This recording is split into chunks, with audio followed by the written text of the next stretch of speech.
Don't tell me they doubted it. They knew it was real. That's why they reported him, because it was about to cost them everything.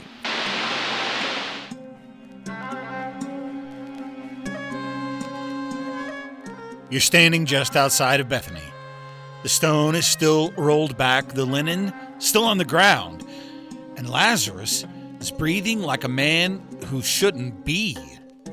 The crowd hasn't left yet, but it's changing. The silence that held everyone has started to crack, and what you're about to see isn't just a miracle, it's what people do with one. Now, slide your chair in close. The plates have been cleared. The coffee is still hot. The room's settling into that familiar hush where we all know something worth hearing is about to be said. So go ahead, lean back, loosen your shoulders. We're not rushing into this. We're just turning our chairs towards the Word and letting it find us where we are tonight. And I'll see you on the other side.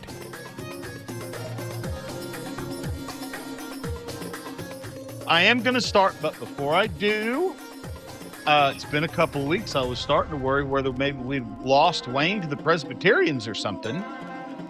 But he's back, and here we go. We have a thumbs up. Hey, all right. But thanks for everybody filling in for Wayne while he was away from us.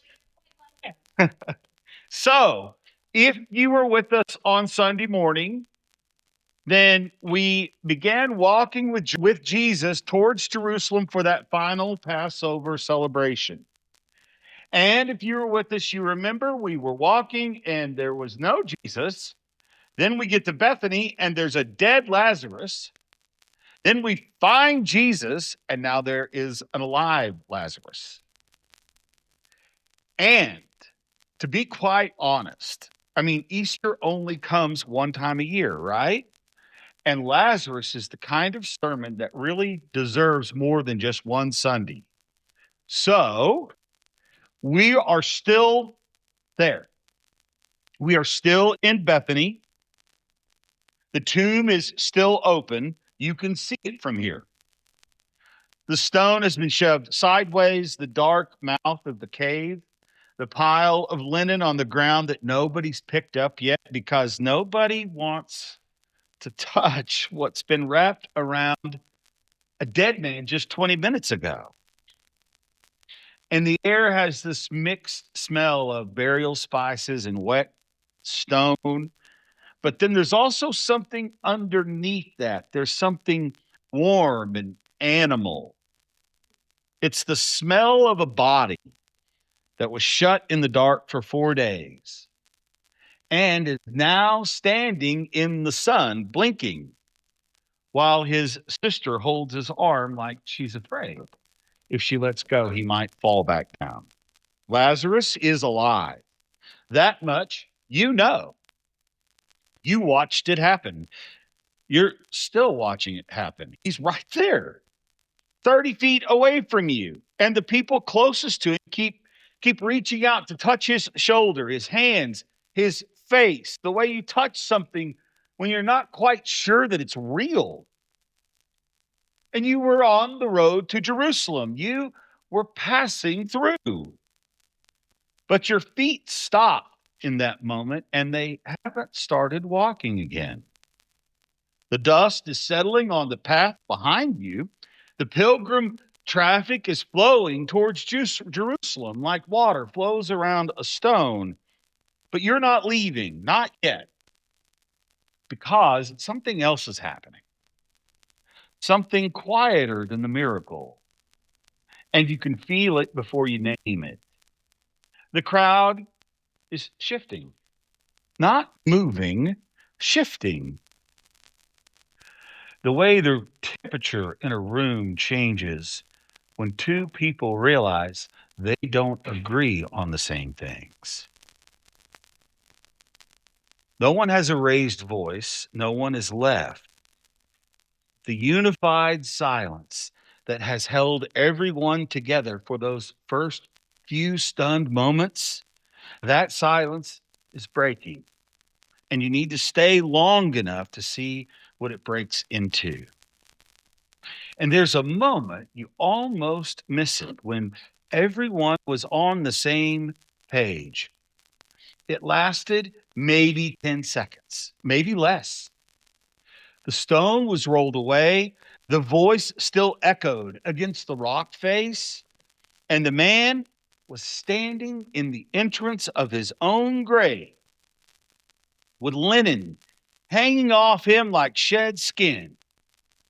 Every single person in that cemetery, mourners, neighbors, strangers, skeptics, sisters, disciples, the curious, the dutiful, the ones who had to come because that's what you do. You show up when someone dies.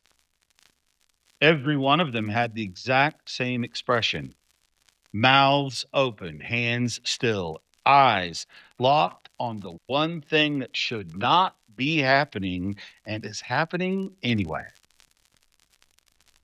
And in that moment, there's no theology, no politics, no affiliations, no denominations, just the raw, unprocessed fact of a dead man now breathing. Martha's hand went over her mouth. Mary was on the ground. Someone behind you whispered something in a language you didn't catch. A child pulled at his mother's sleeve, and for that sliver of time, you were all just people standing in front of something too big to make sense of. Then someone blinked. Someone swallowed.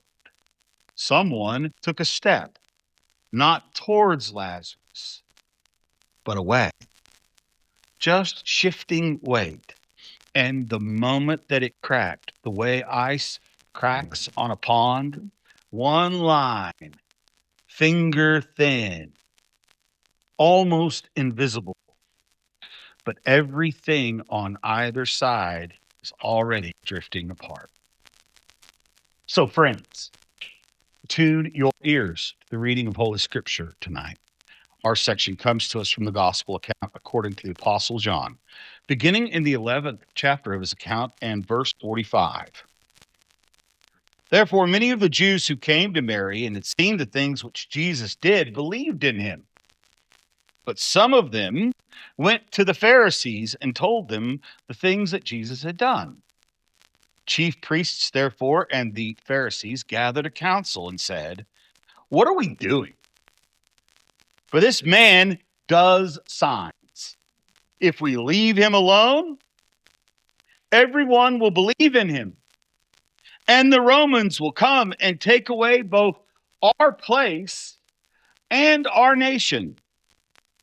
But a certain one of them, Caiaphas, being high priest that year, said to them, "You know nothing at all, nor do you consider that it is expedient for us that one man should die for the people and that the whole nation should not perish." Now, he didn't say this about himself, but being high priest that year, he prophesied that Jesus would die for the nation. And not for the nation only, but that he might also gather together into one the children of God who are scattered around. So from that day forward, they began to take counsel, they might begin to put him to death. Jesus, therefore, walked no more openly among the Jews, but departed from there into the country near the wilderness to a city called Ephraim. He stayed there with his disciples. Now, the Passover of the Jews was at hand. Many went up from the country to Jerusalem before the Passover to purify themselves. Then they sought for Jesus and spoke with one another as they stood in the temple, "What do you think? That he isn't coming to the feast at all?" Now the chief priests and the Pharisees had commanded that if anyone knew where he was, he should report it, that they might seize him. Thus ends the reading of the word this evening, friends. Same miracle, same afternoon, same town of Bethany, same dust in the air, two different walks home. And I want to start tonight with a question most of us skip past because I think the story just moves fast. Who are these people? John says many of the Jews who came to Mary. That's specific language. These aren't disciples. They aren't Galileans who've been following Jesus around the countryside. These are Jews from Jerusalem. John tells you back in verse 19 that they had come to console Martha and Mary about their brother. That's a social obligation. In first century Judea, when someone dies, you show up. You sit, you mourn, you bring food. You don't have to believe anything about the dead man's religion or what kind of rabbi he was to be in that house. You just had to know the family. So the crowd at Bethany that day is not an assembled congregation, it's a neighborhood. It's a mix of genuine mourners, social obligation visitors, family friends, people who knew the sisters from the synagogue or the marketplace. Some of them may have been sympathetic to Jesus. Some of them almost certainly were not.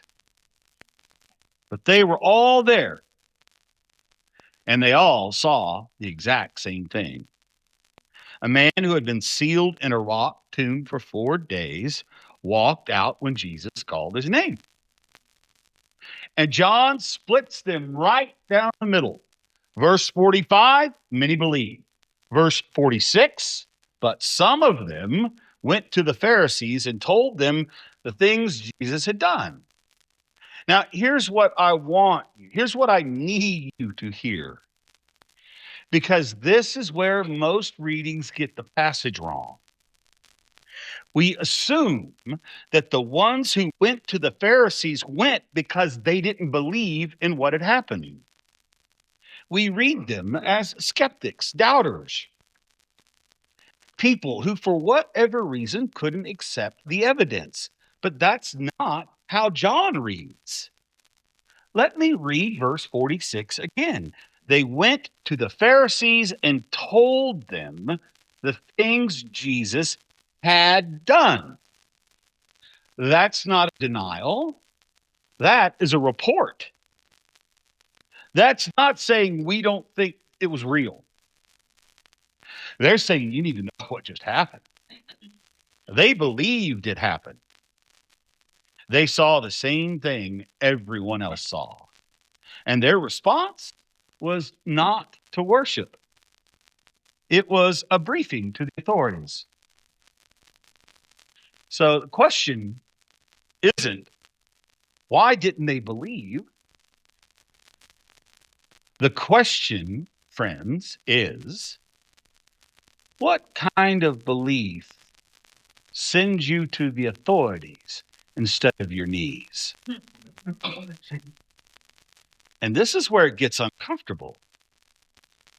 Because we want the line between faith and unfaith to be clean. We want to say the believers saw clearly and the reporters were blind. That's not how John tells it. He tells it as the same evidence, the same afternoon, the same miracle, and it produced two completely different responses. And neither group was confused about what they had just saw. Which means the dividing line isn't, did you see it? The dividing line becomes, what will it cost you if it's true? Think about who those people in that crowd were. Jerusalem Jewish people connected to the temple system.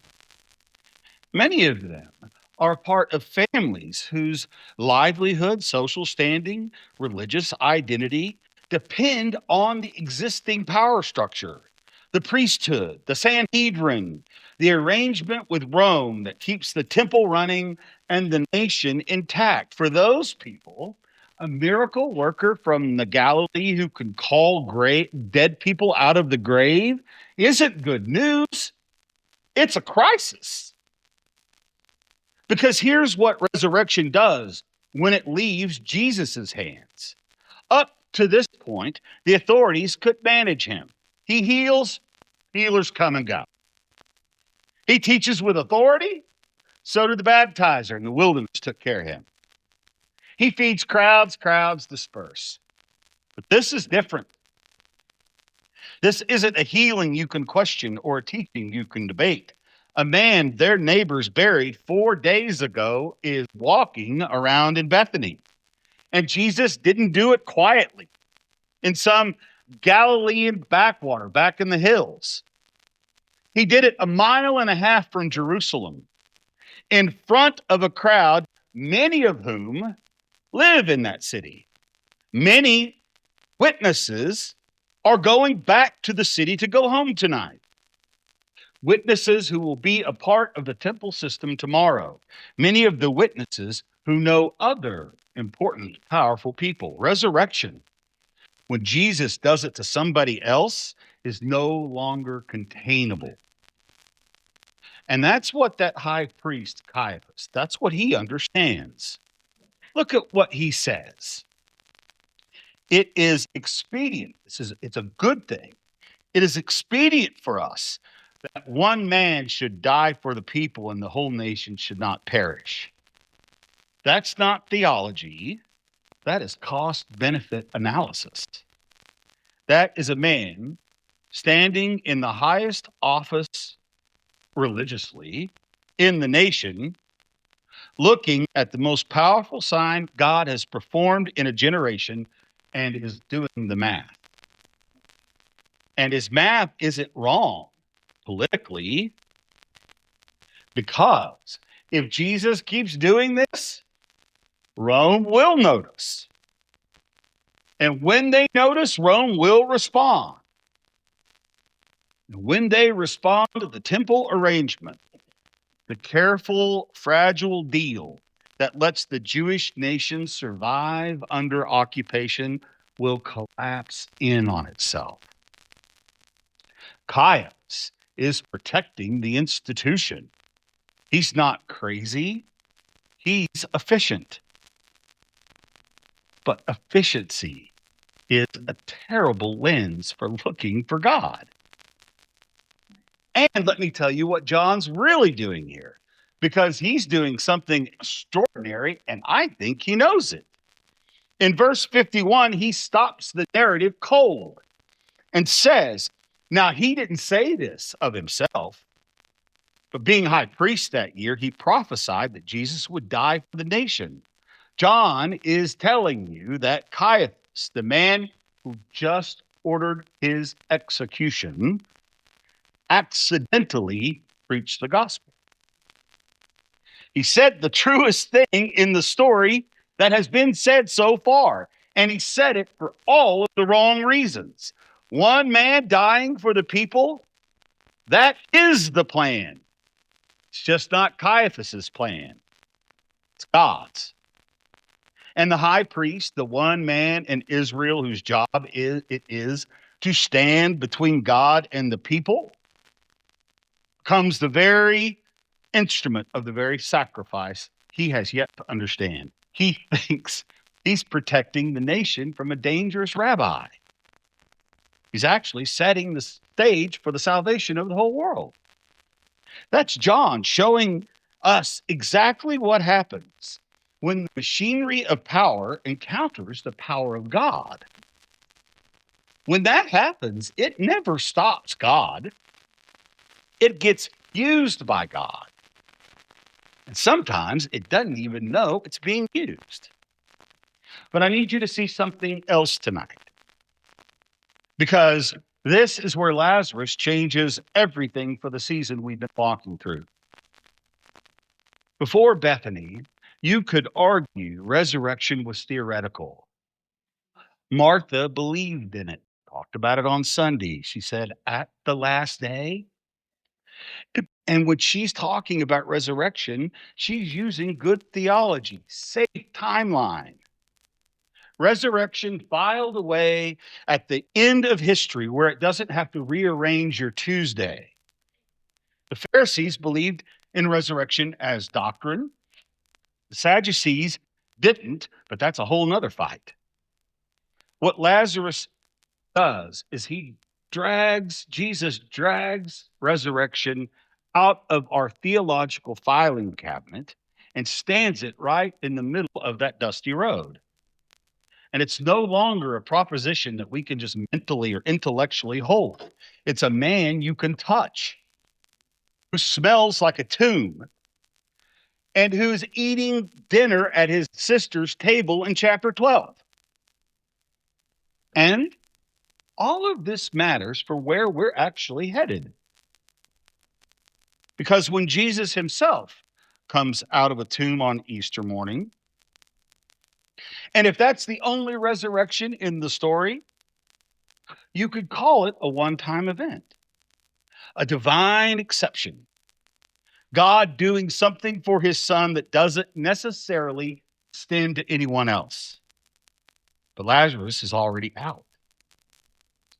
Lazarus has already happened, which means resurrection is not just something Jesus does for himself, it's something he does for others. It's transferable. It means resurrection moves outward. And that's what makes it uncontrollable. That's why John chapter 12 and 10 says the chief priests made plans to kill Lazarus too. Not because Lazarus had done anything wrong. Because Lazarus alive was proof walking around in the daylight. And you can't cross-examine a man whose own death is a matter of public record. The evidence isn't the problem. The evidence of being alive is the problem. So here's where I want us to land tonight, because we're building towards something, and I want you to carry this into the next week. Two groups of people leave Bethany that afternoon, believers and reporters. Both of them saw the same thing.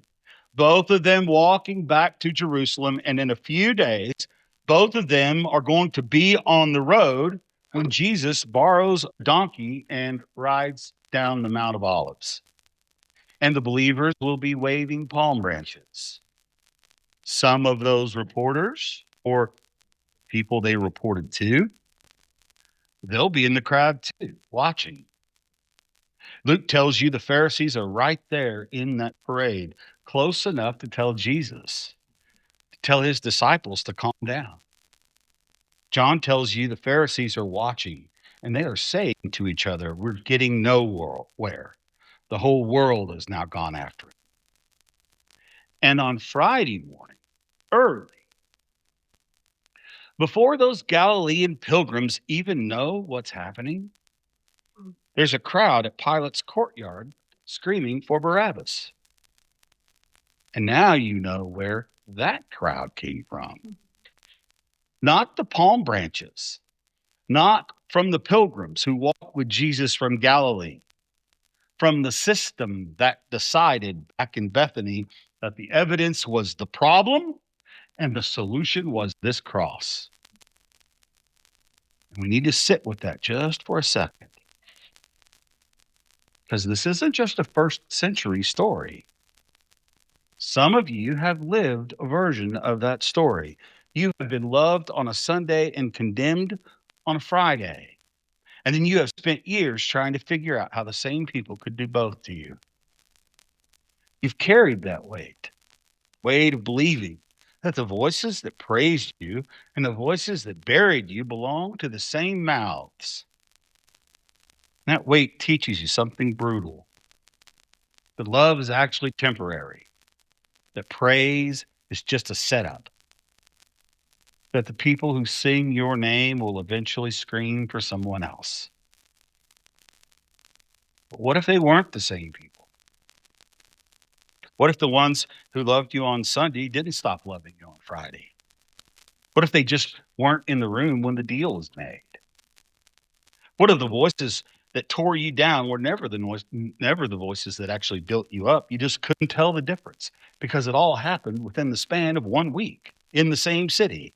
And the pain made it feel like one story instead of two. Ones who waved palm branches did not scream for Barabbas.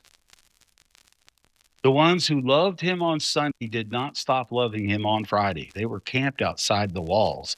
They didn't even know what was going on until the cross was already up. And that matters.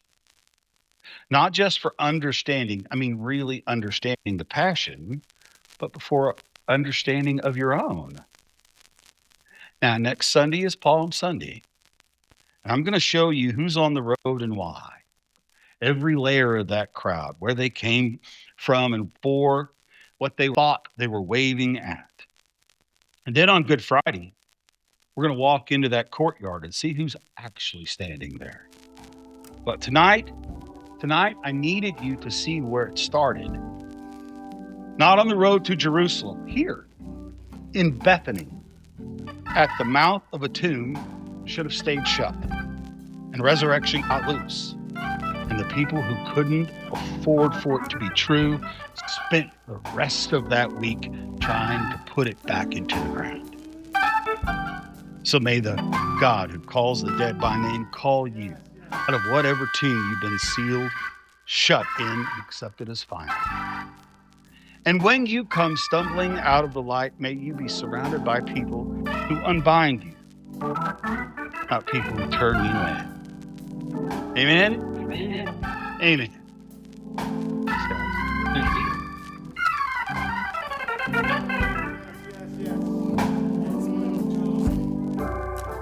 You know, maybe what you need to hear right now, tonight, is that what you saw was real, even if not everyone around you knew what to do with it. But the moment wasn't false just because the room fractured afterwards.